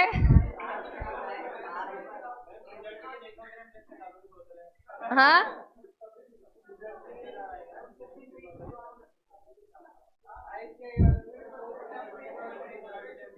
ये तो आईसीएआई का ना फेवरेट काम है, बच्चों के दिन को कैसे बर्बाद किए जाए। और ना कि वो ओखली में सिर दे दिया है तो मूसली से क्या डरना, बी प्रिपेयर्ड, कब क्या हो सकता है तुम्हारे साथ। यू नो ना वट इज ओखली एंड वट इज मूसली, इसमें अदरक कूटते हैं। तब अगर एक आधी मूसली सिर पे पड़ भी जाए तो टेंशन नहीं। चलो सोचो, तुम लोग इन फाउंडेशन क्लियर करोगे तो तुम्हारे रिलेटिव्स आएंगे ना, उनकी नजरों में तुम्हारी इज्जत यहाँ से यहाँ होगी।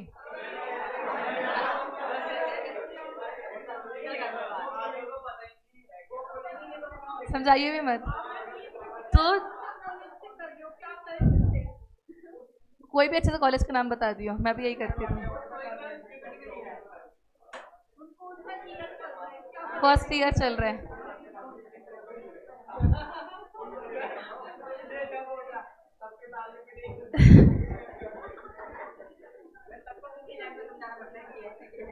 तुम ना पापा से पहले बात कर लेना, पापा सबके सामने नहीं। बस तुम लोग जितने यहाँ बैठे हो ना, वो इसीलिए यहाँ बैठे हो कि तुम्हें पता है कि तुम पास हो गए। जब ये होता है ना, भूल के डायलॉग तेरा 2 मिनट पहले का,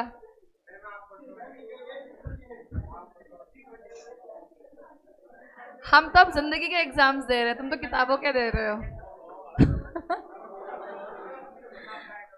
चलो पढ़ाई पे ध्यान दो। अगला पॉइंट देखो, ऐसे 220 हमने पढ़ा नहीं है, पर इसके अंदर एक बात को समझ लो, ऑडिट को एक्सेप्ट करने से पहले ऐसे 220 में कंडीशन लिखी है, वो जानना जरूरी है। ठीक है, तुमसे एमसीक्यू में पूछ सकते हैं कि इनमें से कौन सी चीज़ों को कंसीडर करना ज़रूरी है किसी भी इनिशियल ऑडिट को कंडक्ट करने से पहले। ऐसे 220 का पॉइंट है और एक एथिकल कंडक्ट का पॉइंट है। समझ में आया? दोनों को ध्यान में रखना ज़रूरी है। क्लियर है?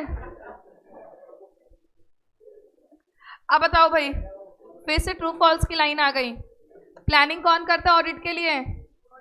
ऑडिटर। मैनेजमेंट पूछ सकते हैं, overall audit strategy and audit planning is responsibility of management. किसकी रिस्पॉन्सिबिलिटी है? यही लाइन नीचे एक्सप्लेन कर रखी है। ऑडिट की प्लानिंग करना किसकी जिम्मेदारी? ये करेक्ट इनकरेक्ट में पूछ सकते हैं।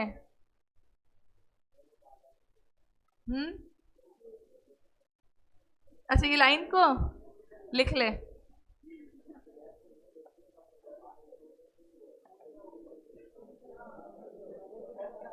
क्या कह तू कहाँ लिख रहा है बेंच पे?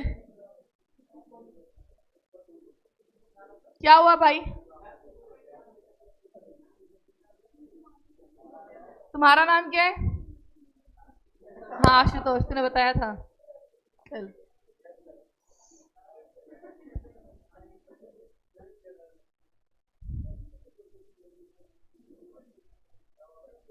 नाम धीरे धीरे याद होंगे सबके। इसका यश है, मेरी क्लास में यश गुप्ता पहले भी आ चुका है क्योंकि इसका नाम आशुतोष है, इसका रिया है, इसका बता।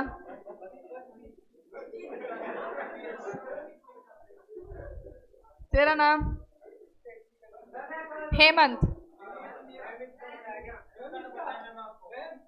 नाम पूछ रही हो?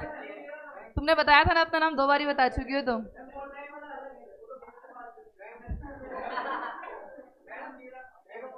बस आज के लिए इतना नाम बहुत है। चीजों को ना किस्तों में याद करना चाहिए, एक साथ ओवरलोड हो जाए फट जाओगे।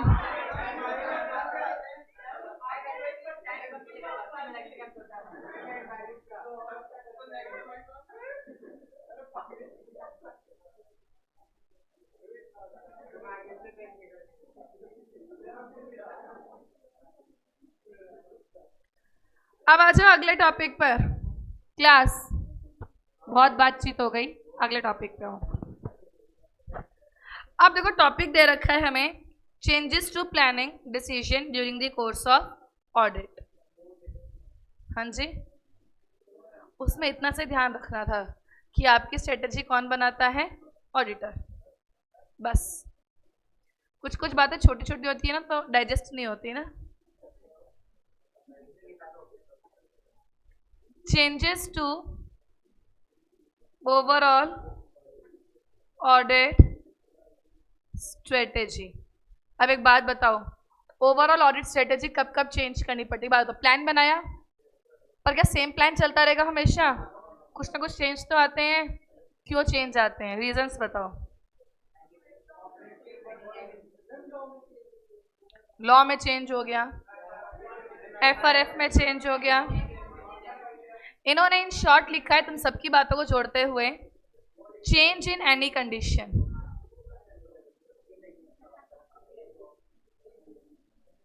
किसी भी कंडीशन में चेंज आने की वजह से आपके प्लान में चेंज आना हो सकता है। क्लियर है? प्लान में चेंज आने का पहला रीजन क्या है? किसी भी कंडीशन में कोई भी चेंज आ गया। और रीजन बताओ।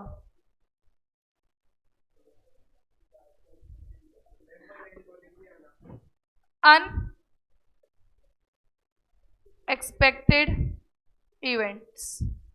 डिमोनेटाइजेशन आ गया था, तो ऑडिट के टाइम पे चेक करना पड़ता था, पता है तुम्हें? उस वक्त तुम्हें रिपोर्टिंग देनी पड़ती थी कि 9 नवंबर तक कितने पुराने नोट पड़े थे, कितना कैश कस्टडी में था। डिमोनेटाइजेशन 9 नवंबर 2016, रात को 8 बजे आए थे मोदी जी। रात को 8 नवंबर को आए थे कि 9 नवंबर से एप्लीकेबल होगा। रात को 12 बजे से 500 और 1000 के नोट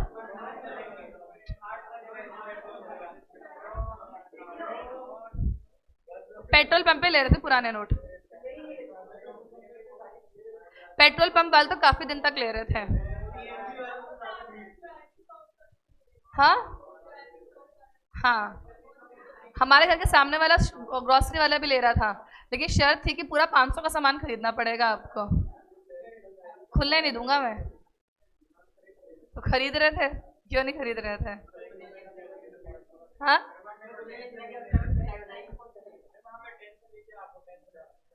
किसकी? मेरे पास भी नहीं थे। 2016 थे, 2015? हाँ 2016 था, इतना ही था उस टाइम मेरे पास। मैं सीए बनी ही थी क्योंकि। अब भी टेंशन नहीं है, वाइट मनी सब अकाउंट में, डब्बों में छुपाते ही नहीं हो। हाँ, मैं 2016 में सीए बनी थी। सीए की मैंने मेरा सीपीटी क्लियर किया था जून 2011 के अटेम्प्ट में।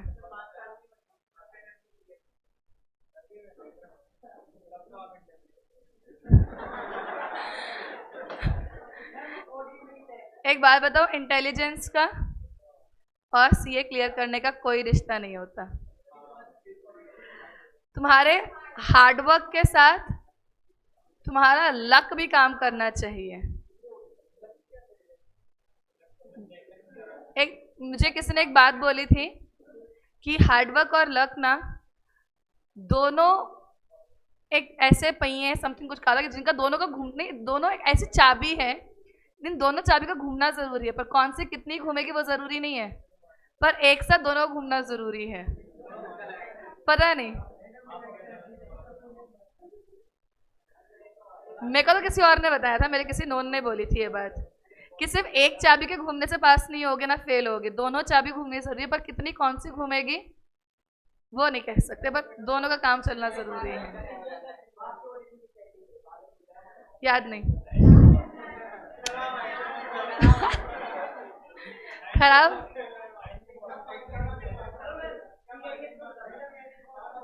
EISSM का मुझे याद है, उसमें 65 थे। अच्छा नहीं, क्योंकि मेरा EISSM के पेपर में 10 दिन का गैप आया था। एक्चुअली दिक्कत ये आई थी कि हमारा जब पेपर था ना ऑडिट का, तो मुंबई के अंदर एक सेंटर पे गलती से ITSM का क्वेश्चन पेपर डिस्ट्रीब्यूट हो गया था पहले 2 बेंचेस पर। वो गलती से गलत बंडल आ गया था एक रूम के अंदर। फिर बच्चे ऐसे कि मतलब डेटशीट बदल गई क्या, हम तो ऑडिट पढ़ कर आए थे। उसके बाद में फिर 10 दिन या शायद 15 दिन का गैप लिया था फिर से पेपर को सेट करने के लिए, फिर से सर्कुलेट करने के लिए। फिर हमारा पेपर 10-15 दिन बाद हुआ था। हम CPT में थे, 50 नंबर का होता था, शायद 30 नंबर थे मेरे। 97.75% 12th में। CBSE मिल जाते हैं क्या होता है, CBSE के लोग बिना पढ़े जाते हैं क्या? CBSE में ही पढ़ के जाना पड़ता है। ऐसे में शक्ल में मत जाया करो, शक्ल से मैं बहुत नालायक लगती हूँ। चलो टाइम पास मत करो, पढ़ाई पे ध्यान दो। क्लास रीजंस के अंदर हमने पहला रीजन क्या देखा था, change in. Second point unexpected events. Third point आपको ऐसा कोई एविडेंस मिल गया जिस एविडेंस के कारण आपको प्लान में क्या करना पड़ रहा है, चेंज। अगर ये 3 चीजें हो जाती है तो आपको किसी भी प्लान में क्या करना पड़ सकता है, चेंज करना पड़ सकता है। इसमें से आज तक केस स्टडी नहीं आया, इसमें से आपसे MCQ पूछ सकते हैं। इन which of the following are the reason for the change in overall audit strategy? Change in overall audit strategy के 3 रीजंस हैं। पहला क्या है, change in any unexpected event और एविडेंस, जिसकी वजह से ये चीज पता चल रही है कि आपका जो प्लान चल रहा है वो सही प्लान नहीं चल रहा। क्लियर है बात? इन 3 सिचुएशन की वजह से आपको अपने चलते हुए प्लान में क्या करना पड़ सकता है, चेंजेस करने पड़ सकते हैं। क्लियर? जिसको लिखना था लिख लिया।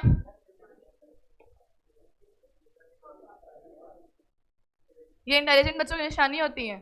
ऑडिटर शैल अपडेट और change the overall audit plan during the audit. कब? As a result of first point unexpected event, second point change in any condition, third कोई भी आपको ऐसा ऑडिट एविडेंस मिला है as a result of which आपको modify करने की जरूरत है ओवरऑल ऑडिट प्लान को, जिसकी वजह से स्ट्रेटजी में चेंज करोगे तो किस में भी चेंज आएगा, प्लान के NTE में भी चेंज आएगा। इस बात को ध्यान रखना।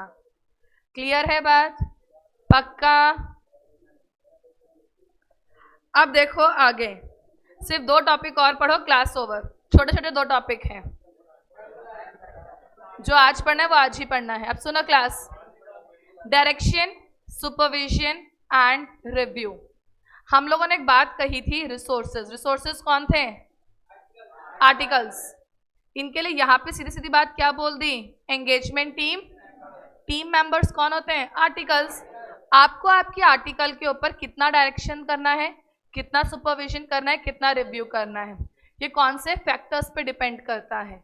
क्वेश्चन अलग है, वहां पे पूछा था रिसोर्सेज को मैनेज कैसे करना है, जहां आपने आंसर लिखा था क्वालिटी, क्वांटिटी, टाइमिंग और डायरेक्शन। यहां पूछ रहे हैं NTE किस हद तक डायरेक्शन, सुपरविजन और रिव्यू करना है आपको अपनी एंगेजमेंट टीम का। देखो, एंगेजमेंट टीम का डायरेक्शन, सुपरविजन और रिव्यू करना 4 बातों पे डिपेंड करता है। मैंने मेरे आर्टिकल्स को रिलायंस जैसी बड़ी कंपनी की ऑडिट करने भेजा, जहाँ पे बुक्स ऑफ अकाउंट्स बहुत कॉम्प्लेक्स हैं, तो डायरेक्शन सुपरविजन ज़्यादा करना पड़ेगा, हेल्प ज़्यादा।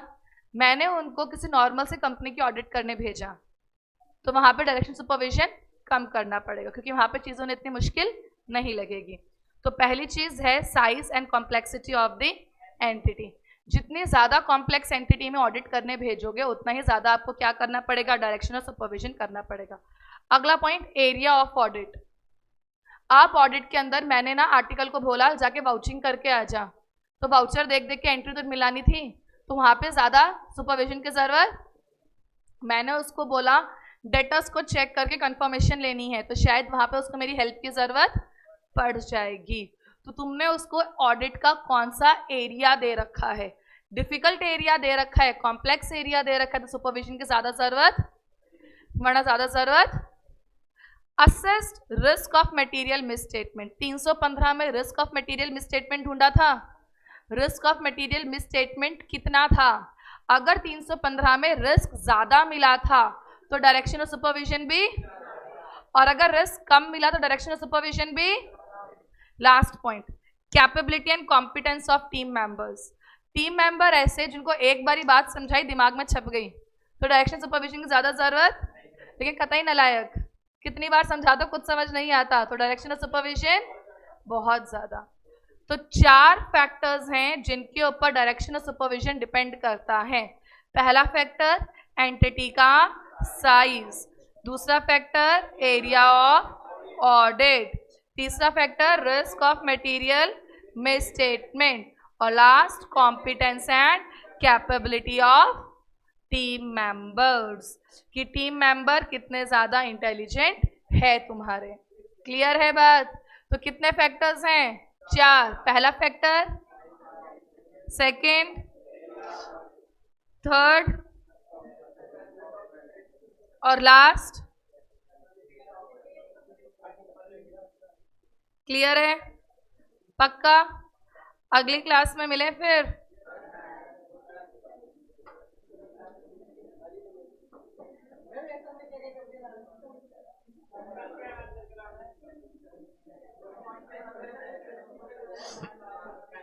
Online class, any doubts?